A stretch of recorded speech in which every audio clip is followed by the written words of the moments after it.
સતત ભાવ વધારા બાદ આજે ફરી એકવાર ભાવ ઘટ્યા છે। આજે 24 ફેબ્રુઆરી અને મંગળવાર આજના દિવસે સોનામાં 1.5% જેટલો ઘટાડો અને ચાંદીમાં લગભગ 3% જેટલો ઘટાડો જોવા મળ્યો છે। સવારે માર્કેટ ખુલતા જ MCX પર સોનાની કિંમત 1000 થી લઈ અને 1500 રૂપિયા સુધી ઘટી। ત્યારે વાત કરીએ 24 કેરેટની તો આજે 24 કેરેટ સોનાની કિંમત 1,58,220 રૂપિયા પ્રતિ 10 ગ્રામ છે। 22 કેરેટ સોનાની કિંમત 1,44,930 રૂપિયા પ્રતિ 10 ગ્રામ છે અને 18 કેરેટની કિંમત 1,18,665 પ્રતિ 10 ગ્રામ છે। આ સાથે જ ચાંદીની કિંમત જણાવીએ તો ચાંદીની કિંમતમાં ઘટાડા સાથે નવો ભાવ 2,64,972 રૂપિયા પ્રતિ કિલોની આસપાસ પહોંચી છે।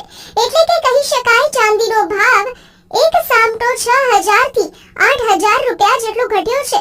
એટલે કહી શકાય કે જે લોકો સોના અને ચાંદીની ખરીદી કરવાનું વિચારી રહ્યા છે તો આજના દિવસે સારો લાભ મળવાની પૂરતી શક્યતા છે।